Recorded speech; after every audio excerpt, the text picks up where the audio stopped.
उन्होंने अपना पूरा जीवन ध्यान और शाकाहार के प्रचार के लिए समर्पित कर दिया और बने ध्यान साधना को पिरामिड ऊर्जा से जोड़ने वाले विश्व के पहले युग पुरुष सुभाष पत्री जी।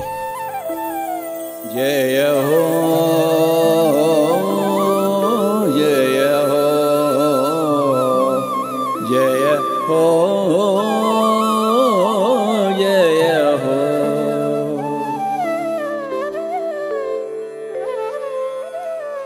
11 नवंबर सन 1947 ये वही दिन है जब एक ब्राह्मण परिवार में जन्म हुआ इस महान शख्सियत का। उनकी माता श्रीमती सावित्री देवी जी और पिता श्री रमणाराव जी ने बड़े प्यार से इनका नाम सुभाष रखा। सुभाष यानी एक ऐसा इंसान जो नई शुभ चीजों का उदय करता है। जैसा नाम वैसा काम। सुभाष पत्री जी भी बचपन से ही अपने नाम को सार्थक करने की दिशा में आगे बढ़ रहे थे।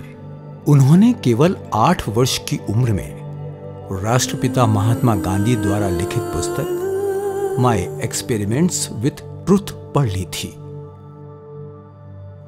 इसके बाद उन्होंने डॉक्टर सर्वपल्ली राधाकृष्णन द्वारा लिखित भारतीय दर्शन के दोनों खंडों को पढ़ा। उनके पढ़ने की रुचि का अंदाजा इस बात से लगाया जा सकता है कि उन्होंने अपने जीवन काल में 1 लाख से भी ज्यादा आध्यात्मिक पुस्तकें पढ़ी थीं। So if you are a student of spirituality, you must read all the spiritual masters. You must go to all the spiritual masters, collect everything from everybody. पत्री जी 4 भाई बहन थे।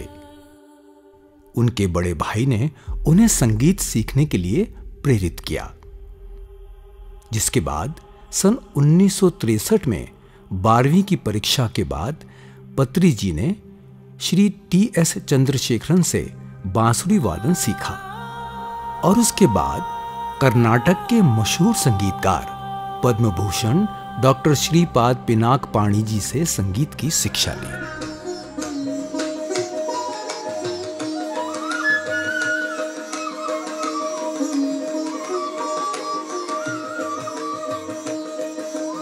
सिकंदराबाद के आर्ट्स एंड साइंस कॉलेज से उन्होंने BSc किया।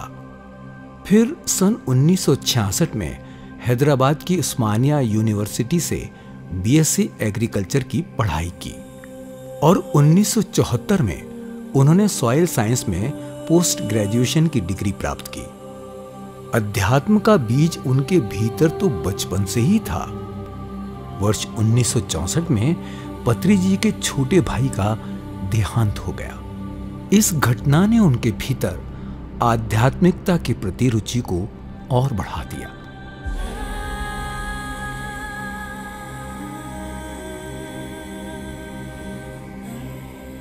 दूसरे महात्माओं से अलग पत्री जी का मानना था कि गृहस्थ जीवन में रहते हुए भी निर्वाण प्राप्त किया जा सकता है। उन्होंने सन 1974 में स्वर्णमाला पत्री जी से विवाह कर गृहस्थ जीवन में प्रवेश किया और उन्होंने ये सिद्ध किया कि अपनी आध्यात्मिक यात्रा को प्रभावित किए बिना ही गृहस्थ जीवन का सफलतापूर्वक निर्वाह किया जा सकता है। आगे चलकर उनकी 2 बेटियां हुई, परिणीता और परिमला। आज उनकी पत्नी स्वर्णमाला पत्री जी और उनकी दोनों बेटियां परिणीता और परिमला पत्री जी द्वारा स्थापित पिरामिड स्पिरिचुअल सोसाइटीज मूवमेंट को आगे बढ़ाने में अपना पूरा योगदान दे रही हैं। So when you are a male, अगर आप और मेल और पुरुष के साथ ही जीते हैं संन्यास बनकर, तो सीख नहीं पाएंगे आप। अगर आप स्त्री बनकर और एक स्त्री के साथ ही जिएंगे तो नहीं सीख पाएंगे। स्त्री होते हुए पुरुष के साथ जीना चाहिए, पुरुष होते हुए स्त्री के साथ, तभी तो संसार में निर्वाण बनती है बाबा। सन 1975 में उन्होंने कर्नूल में कोरमंडल फर्टिलाइजर्स लिमिटेड में सेल्स प्रमोशन अफसर के रूप में काम करना शुरू किया, जहां उनकी मुलाकात हुई रामचन्ना रेड्डी जी से, जो उनके सहकर्मी थे। रामचन्ना रेड्डी जी ने उन्हें पहली बार आनापानसती ध्यान के बारे में बताया। पत्री जी में आध्यात्म के प्रति रुचि तो पहले से ही थी, लेकिन आनापानसती ध्यान के बारे में जानने के बाद ध्यान में उनकी रुचि काफी बढ़ गई।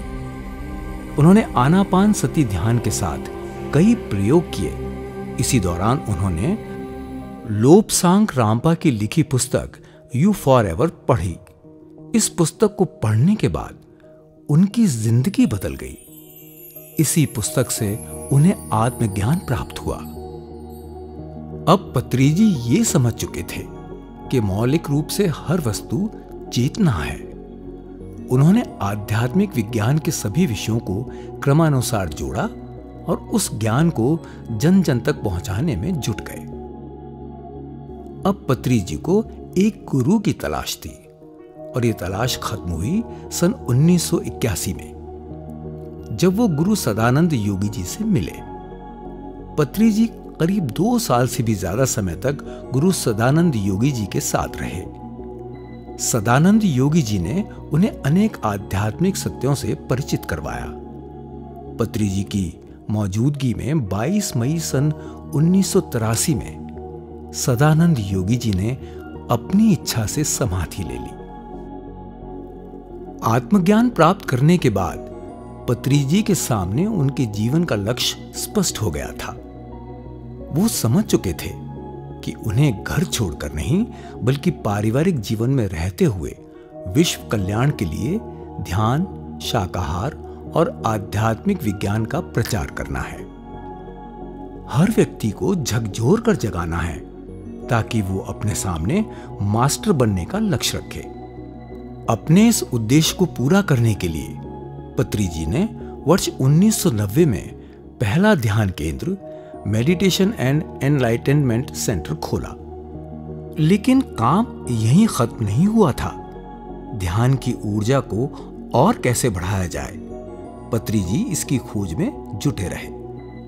इसका जवाब उन्हें मिला 1982 में बिल शुल और एड पिटिट की लिखी पुस्तक the secret power of pyramid से। इसके बाद उन्होंने पिरामिड ऊर्जा के साथ अनेकों प्रयोग किए।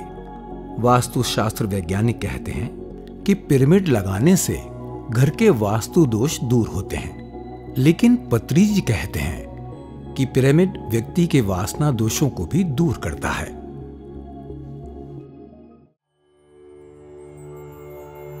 इसी दौरान उन्होंने कर्नूल में कर्नूल स्पिरिचुअल सोसाइटी की स्थापना की, जिसका लक्ष्य ध्यान और पिरामिड ऊर्जा से आध्यात्मिकता के प्रति लोगों को जागरूक करना था, ताकि सभी लोग इसका लाभ उठाकर शारीरिक, मानसिक, बौद्धिक और आध्यात्मिक प्रगति कर सकें।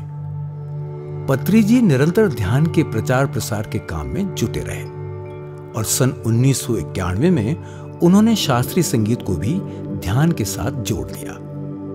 इसी क्रम को आगे बढ़ाते हुए पत्री जी ने 1992 में उद्योगपति बीवी रेड्डी जी की मदद से कर्नूल में बुद्धा पिरामिड ध्यान केंद्र की स्थापना की। ध्यान को जन जन तक पहुंचाने के लिए पत्री जी ने वर्ष 1992 में नौकरी छोड़ दी और अपना पूरा समय ध्यान, शाकाहार और पिरामिड ऊर्जा को समर्पित कर दिया। हर दिन बस, स्कूटर, ट्रेन, जो भी साधन उपलब्ध होता उसका प्रयोग कर ध्यान का प्रचार करने के लिए गांव-गांव गए। हर एक पल का सदुपयोग करना चाहिए। इस सिद्धांत का पालन करते हुए हर एक को आत्मबोध प्राप्त करने का सुलभ, सरल, सहज मार्ग बताते गए। एक हाथ में बांसुरी और दूसरे में पुस्तक पकड़े एक साधारण मनुष्य निकल पड़ा करने एक असाधारण काम। एक ऐसे आंदोलन की नींव रखी जो लोक कल्याण की क्रांति सही मायने में जन जन तक लेकर जा सके। तब से लेकर अब तक पूरे भारत में 20,000 से भी अधिक छोटे और बड़े पिरामिड ध्यान केंद्रों की स्थापना की जा चुकी है।